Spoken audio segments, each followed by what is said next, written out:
Over the past year, we've been offering webinars and online events as a way of staying connected and help keep our minds stimulated and entertained sometimes during these challenging times. We've held some excellent ones, and there are some very wonderful events still in the pipeline and coming up soon. And today will be no exception.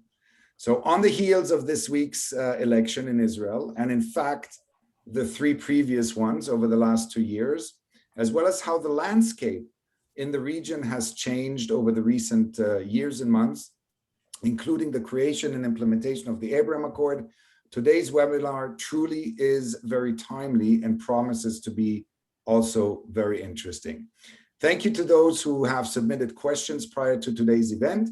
If you have questions that will arise throughout the conversation, please either post them in the chat or raise your hand and I will unmute you and you can pose your questions in person.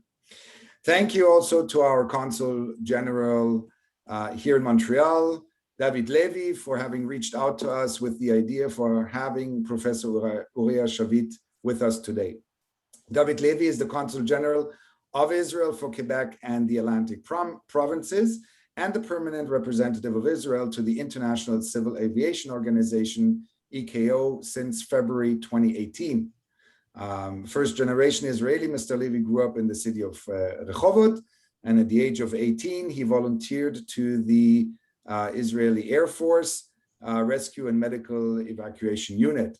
His academic background is in law, political science, and diplomacy, as well as security, and all 3 degrees from Tel Aviv University.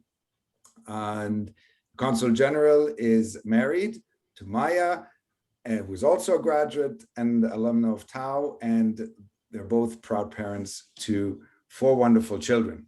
Consul General, the screen is yours.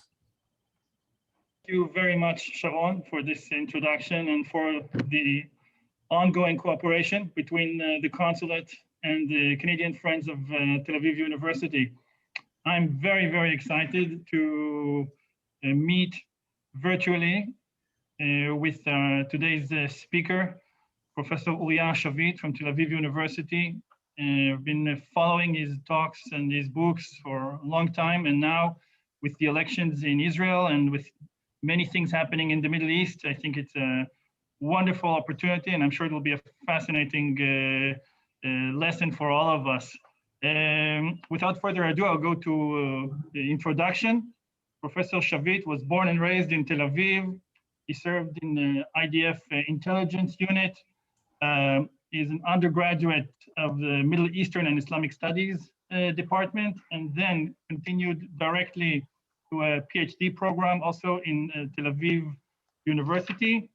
But in addition, so there's the academic career, becoming a full professor of Islamic Studies, and since 2016, head of Tel Aviv University Department of Arabic and Islamic Studies. But in addition, senior writer and editor for Haaretz and other papers, and author of books, and again, very, very prolific writer and speaker, and we're very, very lucky and fortunate to have you here today. So, Professor Shavit, I want to start by asking you one question. It's now 6 p.m. in Tel Aviv, and correct me if I'm wrong, but you already received your 2 shots of anti-COVID vaccine, correct? I did. Okay, so you haven't? So most of us have not yet, and so you can now go to a cafe, a restaurant, a gym, a concert, but instead you're giving us your time. So on behalf of all of us, I just want to say— I'll make it worse for you, David. It's usually sunny here this time of year. That's right. So 2 days ago, Israeli voters, again, 4 times in 2 years, went to vote. And we know the results, but it looks like the real political game is only beginning. So I just want to ask you, what is your initial impression, your first reaction? Was there anything that was a surprise for you this time? What a mess. That's my initial, that was my initial response, and that remains my response, even more so. Now we have the final results. 15 minutes ago came the very final results. And I think realistically speaking, their implication is that in August, we can have this talk again, the day after the next elections. That's if we are looking at the situation pragmatically, and if a government was to be established, then most likely it will not endure long. So the crisis is real and severe. And the thing I think that some people are missing, the reason why there is this crisis and why Israeli politics have become so complicated and fragmented, is that this is a very complicated society and a very fragmented society. And to make things worse, then there still is a very controversial figure in a very unique situation of being on trial for corruption charges. So when you add sort of the starting point is that the situation is very complicated. Then when you add another complication, it just becomes too complicated to solve. I think there's a quote that's attributed to Albert Einstein, that only crazy people repeat the same thing again and expect to see different outcomes. So, we can be disappointed, we can be a little humorous about it, but I'm curious about, our neighbors in the region. How do they look at Israel in the last two years? I mean, maybe if in the past they were admired as the liberal democracy in the Middle East, maybe we're not so shining and unique. Maybe the idea of democracy is not so appealing. But David, democracies are tested in crisis situations. It's very easy to have a stable democracy, when there are clear-cut victories and everyone accepts the results. A crisis is the test for a democracy. And I think still the basic approach in the Arab world, especially, by the way, with Arab liberals, but also with Arab Islamists, is envy.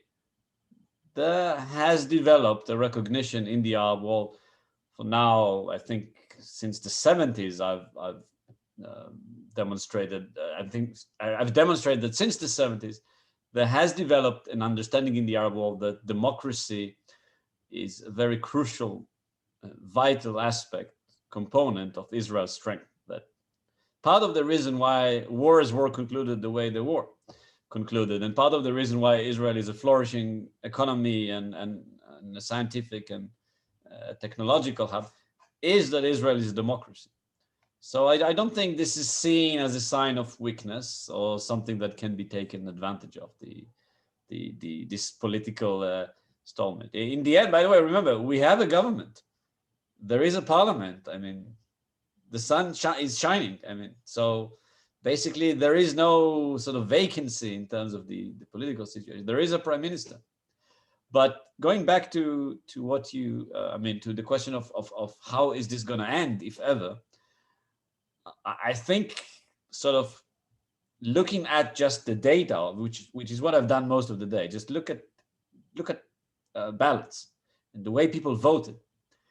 I think Netanyahu's and the Likud's failure in these elections was, I would put it this way: this is the worst result of a Likud leader since 1974. That it's since the big ma'apach, since the big transformation in Israeli politics. Netanyahu just had the worst result of an Israeli prime minister. And I'll tell you why. It's not just the fact that for the fourth time in a row, he failed to gain a majority.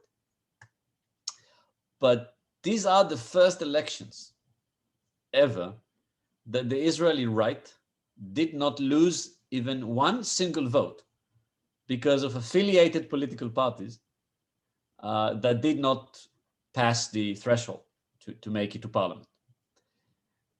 And yet he failed so miserably. These are elections where Arabs voted in such low numbers that the Israeli left lost 6 seats.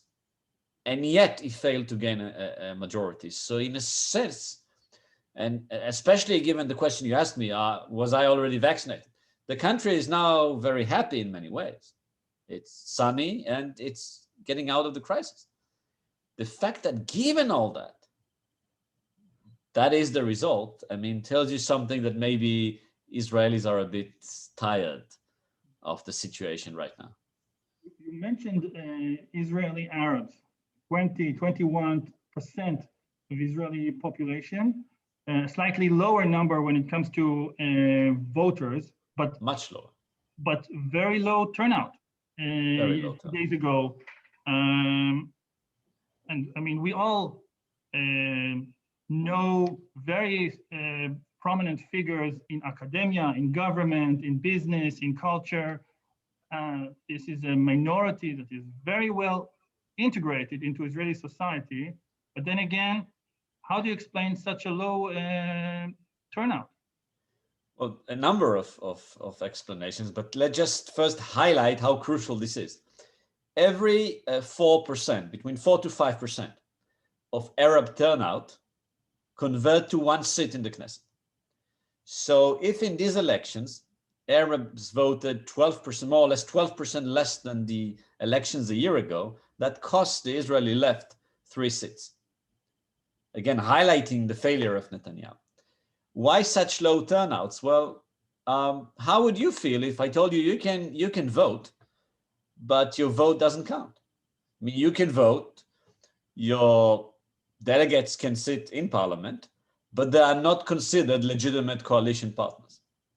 In a sense, Arab Israelis, following the experience they had last year, they developed this I always thought if I was an American and I lived in California, or I don't know, in Arkansas, would I actually bother to vote in presidential elections? Because my vote, if I happen to be a Democrat or a Republican, depends where I live, makes really no difference. So Arab Israelis last elections, unified, they got the highest number of seats for a unified Arab faction ever, 15 seats. And they created a potential majority for the leader of the left. But he would not form a coalition with them. That caused many of them to think, why bother? Now, the Islamist party actually developed a very interesting, innovative idea as a result of that situation. It said, if the left takes us for granted, counts on our votes, and then refuses to form a coalition with us, maybe we should be non-aligned. Maybe we should say we are not left, we are not right. We're open for negotiations. And I think that is the drama we have been seeing now for 2 days. That you have an Israeli Islamist party saying we are up for grabs. We are potential partners for the Likud. We are potential partners for the Israeli left. And this is such a big drama, not because they are Arabs, which is a drama in itself, that now the kingmakers in Israeli politics are Arab politicians, but because when I say Islamist party, an Islamist political party, we have to understand what that means. That faction was born of the Egyptian Muslim Brothers. I mean, they are the political and intellectual heirs or representatives in Israel of the Egyptian Muslim Brothers, a party and a movement currently banned in Egypt, banned in Saudi Arabia. And they are right now the kingmakers in Israeli politics. Now, I think that's the definition not just of drama, but also of irony. Speaking of this, Islamists running for democratic elections. Okay, I've been following your talks, and you said that in the Middle East, basically the anti-democratic parties, the Islamist parties, they use the democratic process to get in power. And it looks like, I mean, maybe Israeli democratic system can survive, but when we look around us, Palestinian Authority, Egypt, other countries, if the Islamists use the democratic vehicle to get into power, then once they're in power, they overturn it. They become anti-democratic. So what are we expecting now with the Palestinian Authority? They're going to have elections very soon as well. Should we fear the risk of Islamists taking over the Palestinian Authority? I mean, that is what happened in the Palestinian Authority in the one time they did have elections. I mean, fair and sort of substantial elections that Hamas won power. The thing about Islamists is that it's a tad bit more complicated than the way you phrased it. They believe that if you interpret the Quran correctly, then in today's world, a political leader is only legitimate if he or she, by the way, won power in fair, secret, frequent elections. That is not instrumental. That is something they say in Arabic and in English. They say to the State Department and to their supporters. So this is not sort of some kind of double speech. And they believe that in societies you should have parliaments, and parliaments that actually legislate. There is a but. The but is that according to their view, parliaments can legislate anything except those things which were already legislated by God. So if God said you shouldn't drink alcohol, a parliament cannot legalize alcohol. If God said you shouldn't have abortions, then the parliament cannot say that abortions are legal.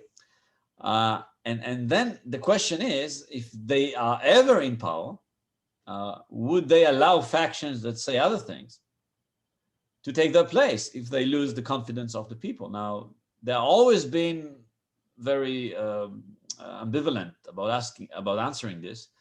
They've always been very ambivalent about answering an even more simple question: who's to be the one who says what it is that God said?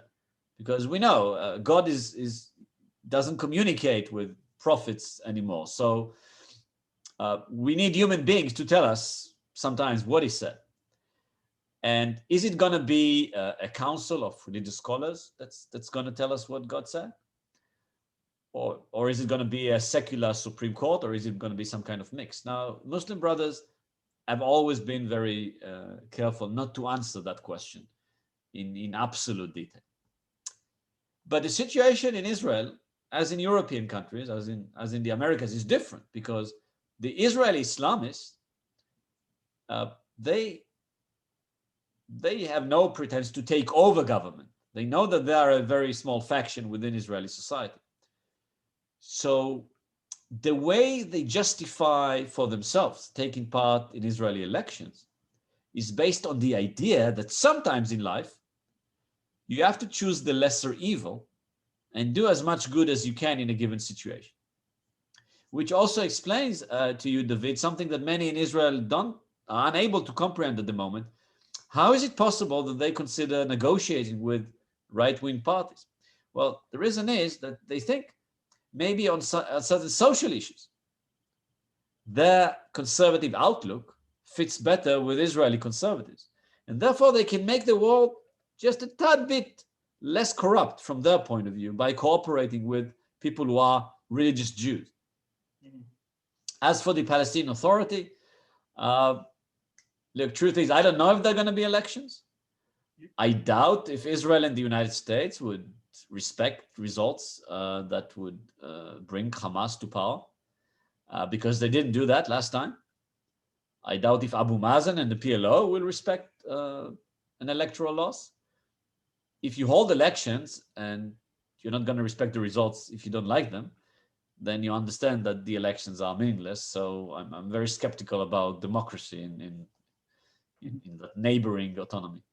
And what about other countries in the region? Are there examples where a true democracy has managed to solidify itself, or maybe we're not there yet?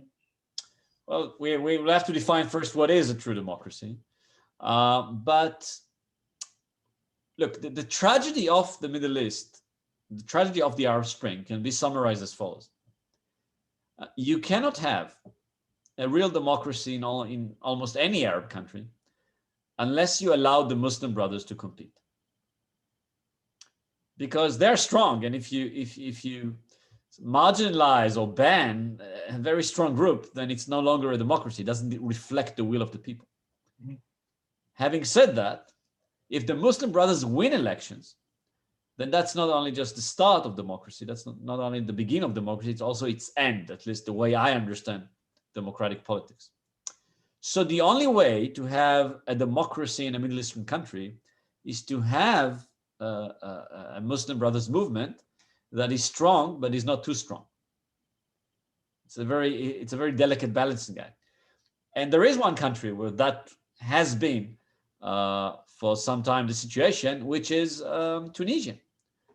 Now, I don't know if Tunisia is an ideal democracy, but ever since the Arab Spring, it's a democracy in one crucial sense. You don't know the results of the elections the day before. You only know them a few hours after.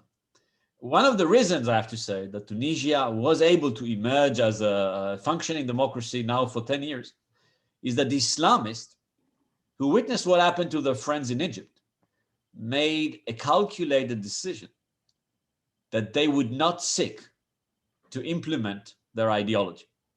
That is what saved them. And that is what has been saving Tunisia for the time being. Mm-hmm. We call such groups as neo-Islamists.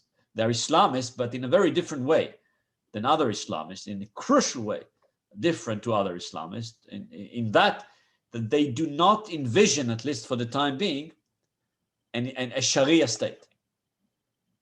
Mm-hmm. A state where Sharia is the rule. They've given that up, and that makes a difference.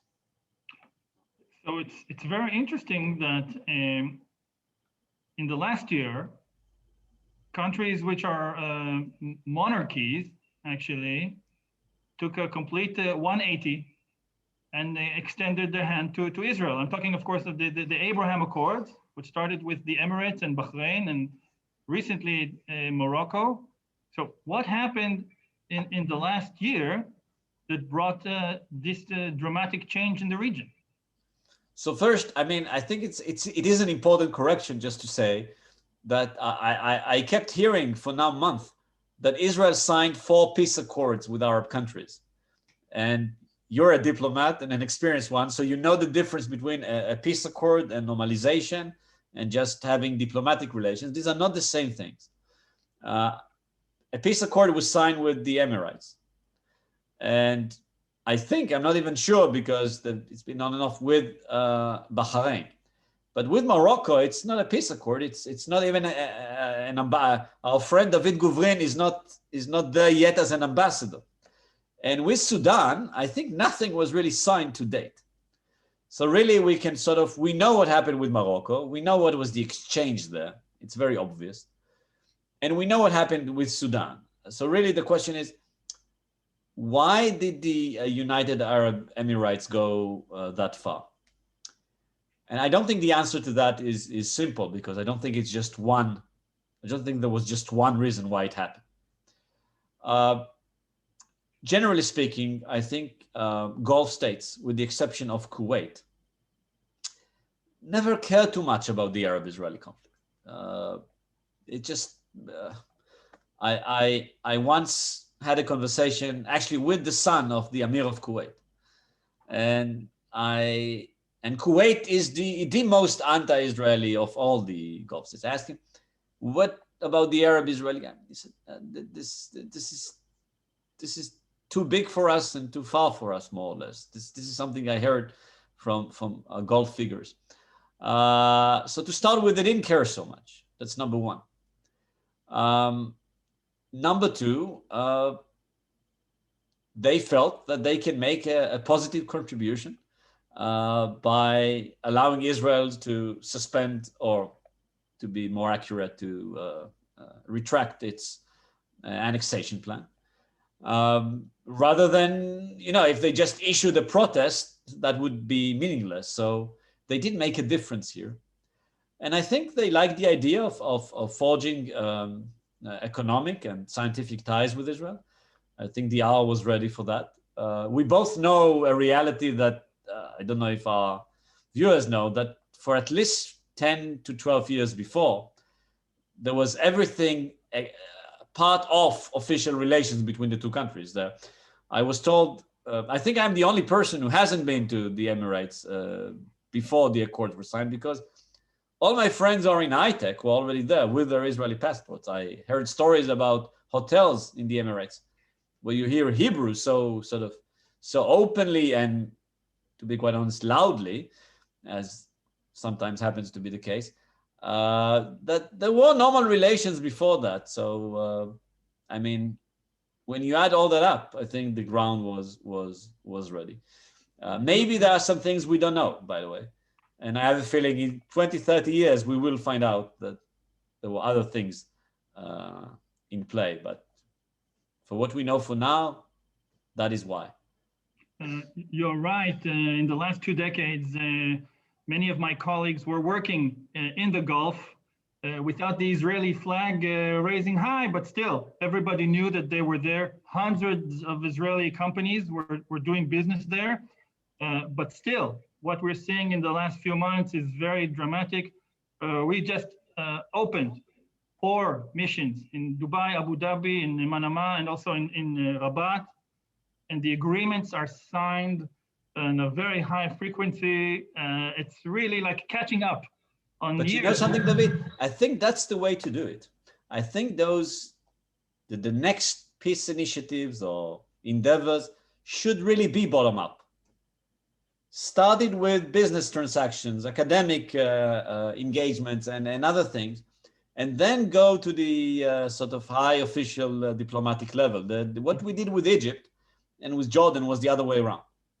The presidents were the first to sign, and then the people were supposed to sort of befriend one another. Maybe the other way around is better. So that leads me to my obvious question. What is your guess, the next country which will get on the wagon of peace and normalization with Israel? None whatsoever, I think, in the next month, because I mean, there was a Trump administration that was willing to pay a lot for this to happen. Obviously, the Biden administration would not.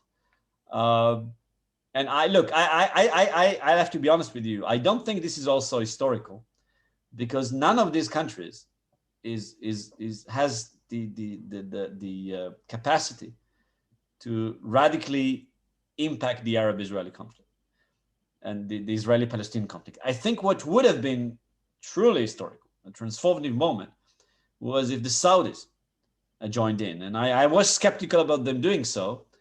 And I think now it's more than skepticism. The reality is that they're not moving forward.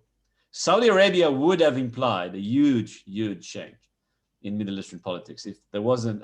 If you were now sent to be the Israeli ambassador to Riyadh, that would have been a truly historic moment. We are not. It doesn't seem that we are heading there, but inshallah. I mean, maybe we'll be surprised again. Before I turn to the audience for Q&A, there's one question that I want to raise with you. Again, this is a topic that you wrote about extensively, which is immigration of Muslims from the Middle East to the West, from authoritarian regimes to democratic regimes, not the other way around. But again, there is this perception that at least in Europe, there was no successful integration. There is maybe a minority of immigrants that are frustrated, upset, and also violent. And I want to also not only talk about what happened to Muslim immigrants in Europe, but maybe also in North America. Since I came here, I've heard many times people say that whatever happens in France, 10 years later will happen in Montreal. So maybe there's still time to better understand what went wrong in France or in Western Europe to prepare for what may happen here. Well, I've only been to Canada once, so my ability to analyze the Canadian situation is not ideal. In that one time I was in Canada, I wasn't in Montreal, but in Toronto and several other cities, I actually took the opportunity to visit a Jordanian friend who migrated from Amman to to a city close to Toronto with an impossible name, Mississauga or something.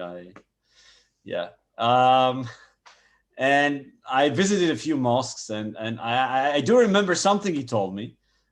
Is not politically correct. So if someone is offended, I'm apologizing already. He said, sometimes when I walk in certain neighborhoods of my receiving state, I tell my wife, if I wanted to move to New Delhi, I would have. If I wanted to move to Lahore, I would have. We wanted Canada. We wanted a Western state, and we are surrounded by Muslims.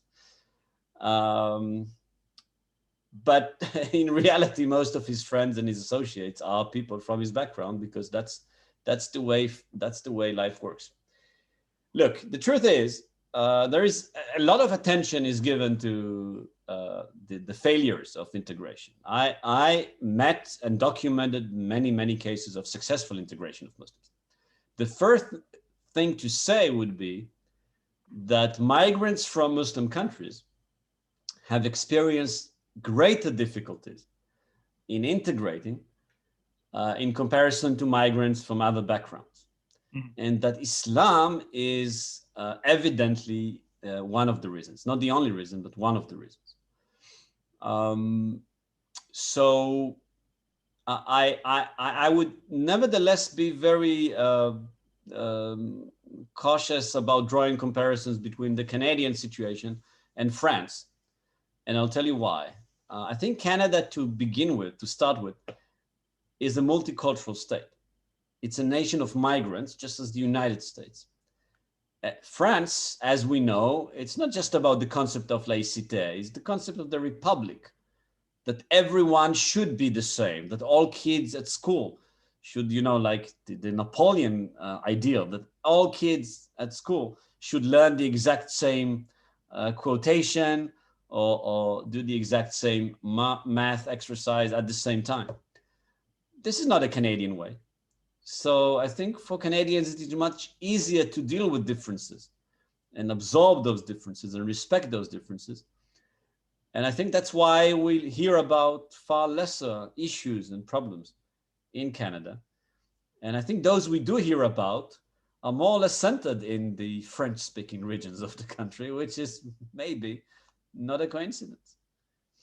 I think that the Anglo-American political philosophy was that the state needs to be, that the state should not intervene in religion. The religion needs to be protected from state intervention, whereas the French model is the other way around.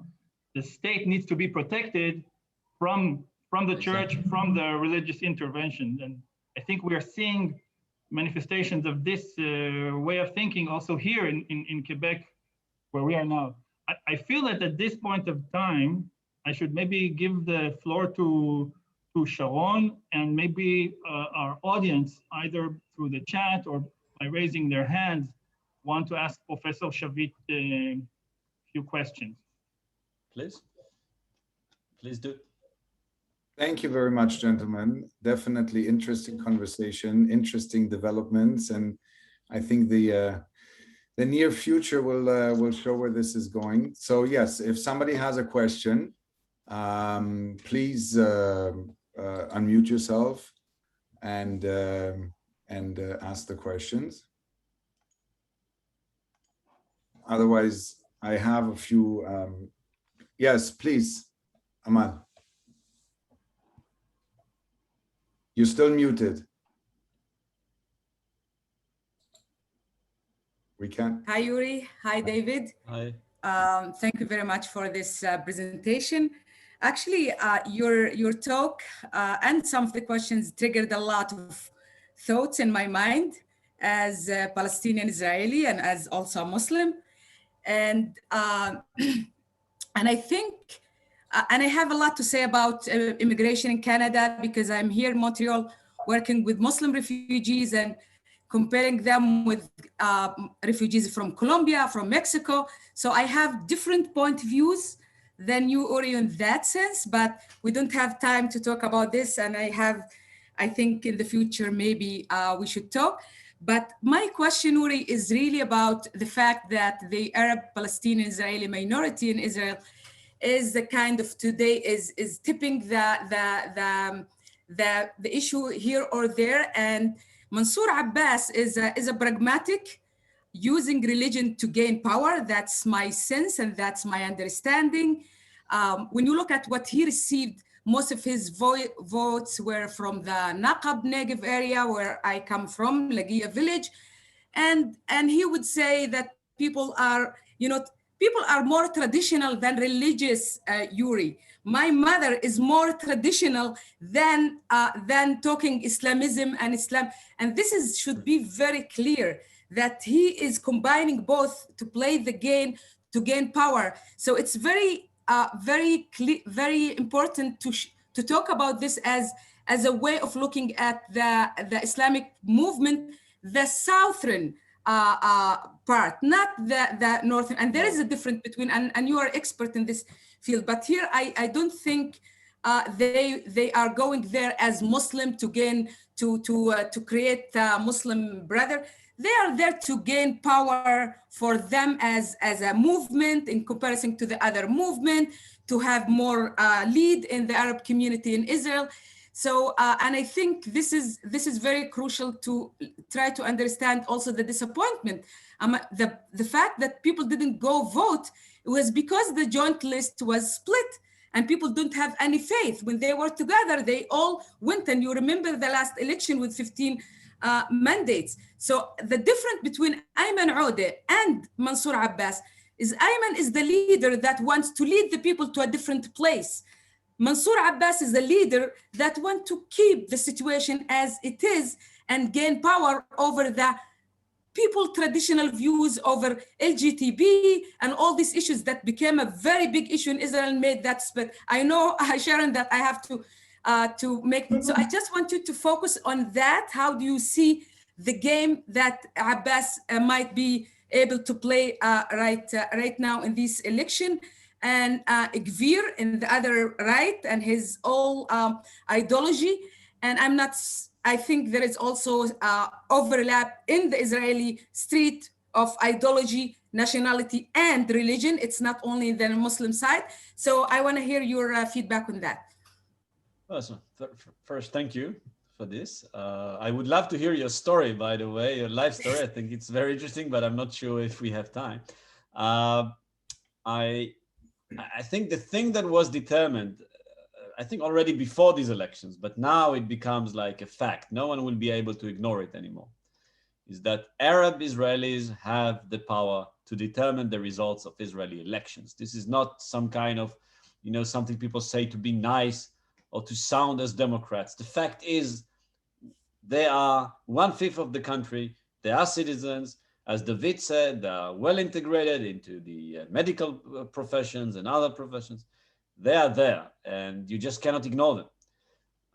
No more than you can ignore the African-American vote in the United States or other minority votes. They are there. Look, about Abbas, I'll just say this.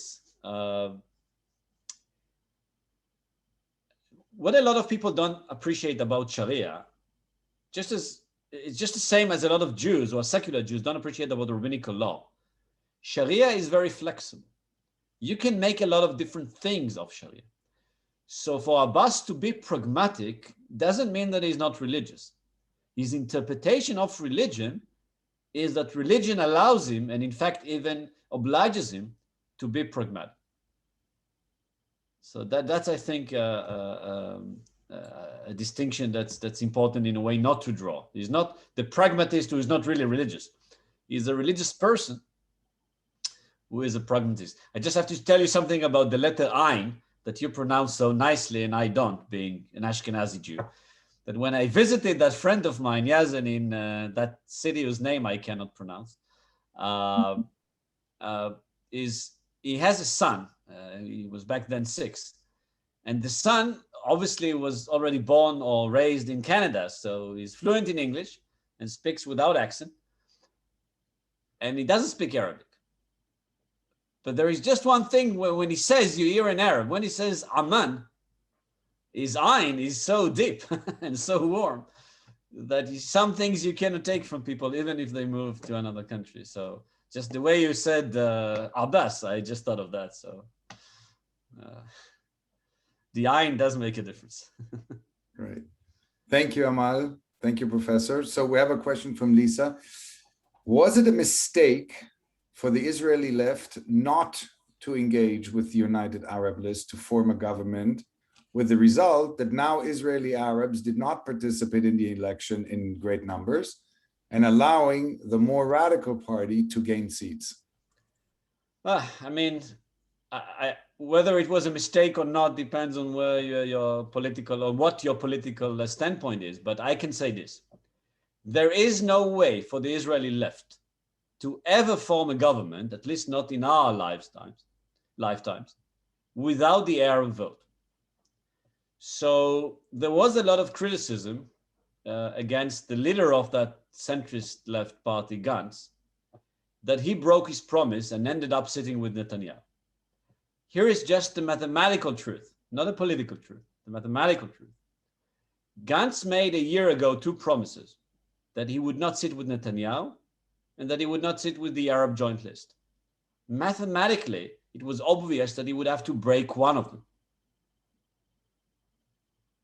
So he did. Maybe some people think he broke the wrong one. I don't know. I mean, that's already, again, that's politics. That depends on your political standpoint.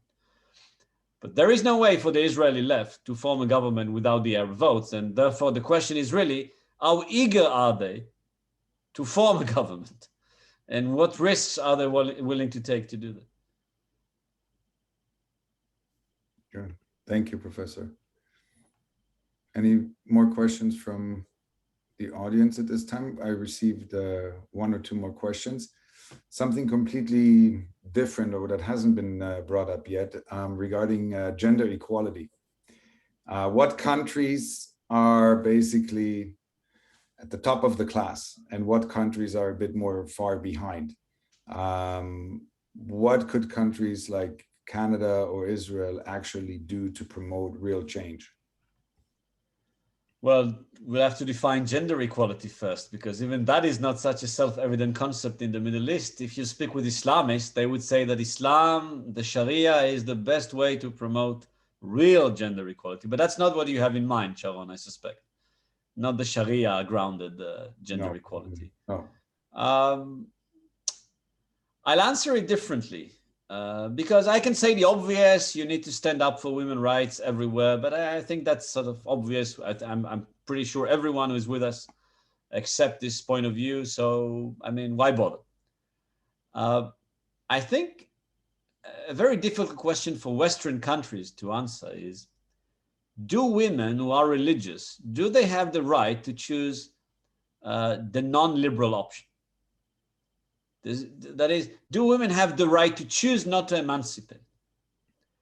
And I think one of the reasons why Islamic parties and Islamic presence in the West and engagement between Western governments and Arab governments, why it's so difficult is that because you do have to deal also with the fact that, yes, there are certain women. You also find it in the ultra-Orthodox Jewish society in Israel. Correct. They don't want to emancipate. I mean, do you have the right to force them to be feminist? Do you have the right to force them to emancipate? That's a very challenging question. I don't know what's the Canadian position about burqas, about niqabs, full face veils. But does a woman have the right to choose to cover her face? I'm very curious to hear your thoughts on this, but I think that's a very tricky question. Yeah, for sure. So I can tell you what my opinion is, because this is really something I engage with a lot and I've given a lot of thought to. And I think the answer is no, about full face veil, because if you cover your face, you cover your humanity. And if we have the right as society to tell people that they should not become slaves, even if some of them, for whatever reasons, desire so to do, we have the right to tell women, men, whoever, that they do not have the right to lose their humanity. But hijabs are a different thing, because you don't lose your humanity, you make a point about the way you understand gender roles. That's my take on this, and I would actually be very curious to hear opinions about this. So there's definitely been a lot of conversations in Canada, different provinces, nationwide, court challenges, etc., which I'm going to say in a more casual way, who would have thought a year ago, when all these discussions and conversations happened, that a year later, over the last year, we all had to cover our face, right, due to Corona. So you know what, Sharon, that developed already an ultra-Orthodox theology of sorts in Israel that says that this entire Corona thing was a way for God to force us to reflect on our promiscuous behavior and cover up. Yeah. So we have a question. Monsieur Charlie Hadid, if you want to unmute yourself and ask the question. Yes, thank you so much. I wanted to know, Dr. Shavit, what is your opinion on this gentleman, Mansour Abbas, now with the Ram Party in Israel? What's your opinion on the impact on other quote unquote Arab or Islamic countries such as Lebanon, which have a democratic or an ideology of democracy, but it's not really, we'll call it not really a democracy, it's more of an authoritarian or you know, with the Hezbollah, or like you were talking about the Tunisian revolution or what we saw in Egypt. Do you think that is something that will happen in Lebanon, or it will be quashed due to the strength of the Hezbollah? Because initially we thought that this was have happened once the Beirut explosion happened last year or so. So I wanted to know what's your opinion on the tapestry of democracy in Lebanon going forward, as it is the closest to have a democracy today from the remaining countries that are not in coalition with Israel. You know, to be pessimistic about Lebanon is always a very safe bet. So I'd stick with that. I also, the way politics are constitutionally structured in Lebanon doesn't really allow for all these changes to be meaningful, because I mean, you can be very popular, but you happen to be Christian, so you are restricted to certain options. I can tell you something about Mansour Abbas in terms of the way the potential impact this may have. There has actually been a very long debate among Islamists whether it makes sense to run for elections in non-Islamic systems, whether in the Arab world or in the West. And the main argument, or one of the main arguments of those who were against it, was that you cannot really make a change. If you're an Islamist, you cannot really transform your society from within. It's not going to work.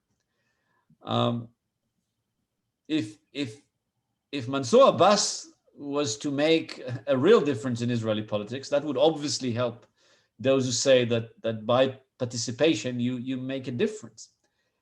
But truth is, I mean, if I had to bet again, I don't think he would. I don't think there's going to be an Abbas-Netanyahu coalition. I don't think, if there would be one, that it would survive more than a few months. Because in the end, there are many great differences between being a Jewish nationalist, even a conservative Jewish nationalist, and an Arab Israeli Islamist. And I don't see how the two can cooperate strategically, maybe on, you know, here and there, but I don't see how they can cooperate strategically and form a coalition. This would be the equivalent of Bernie Sanders and Donald Trump forming a coalition. I mean, maybe they agree on some things, but I can see them as partners.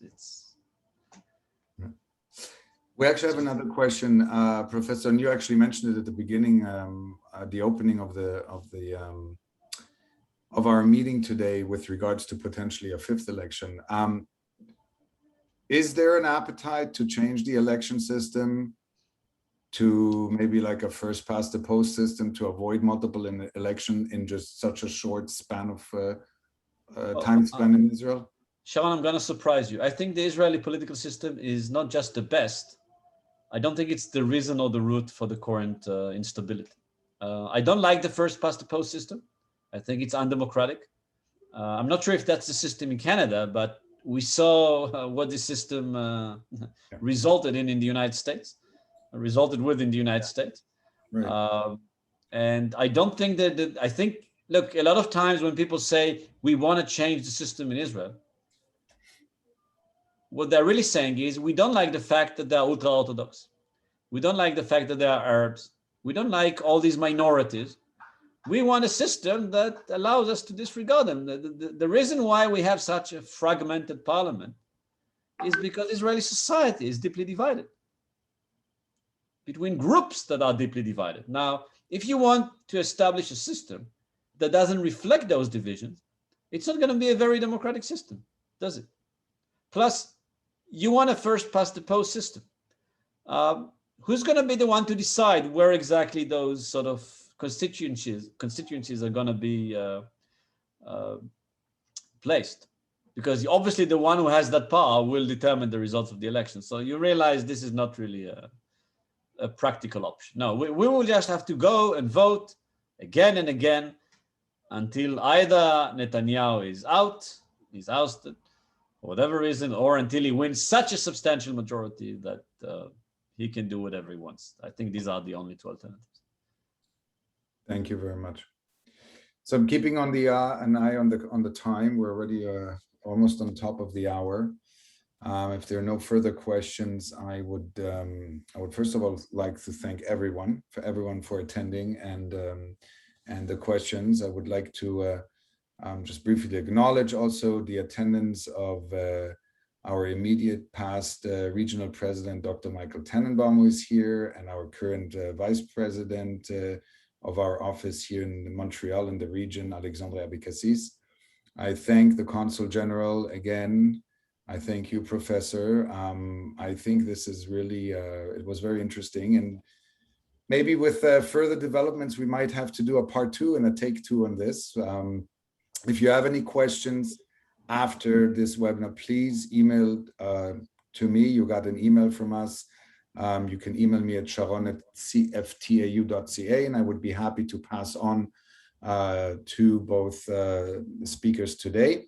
And also, if you follow us on social media or receive our emails, keep your eyes open for more events that are coming soon. We have one completely different from today coming up on April the 20th. Healthy food, healthy cooking, with CBD oil. So very healthy approach that we're taking. Our food events have been very successful, and there are more webinars coming, very interesting webinars that we do with all the Friends Associations around the world and with the university directly. I wish everyone very happy upcoming holidays. Whoever celebrates Pesach, Chag Sameach, whoever celebrates Easter, happy Easter, and Amal, whatever is coming up soon, the next holiday for you, Mabruk. Eid Mubarak. Sorry? Ramadan Mubarak, we say. Exactly, Ramadan Mubarak. And thank you, everybody. Shukran. Shukran. And hope to see you all soon again on these platforms, and please stay connected with us. Thank you very much. Bye-bye. Ma salam. Ma salam. Bye-bye. Pesach Sameach.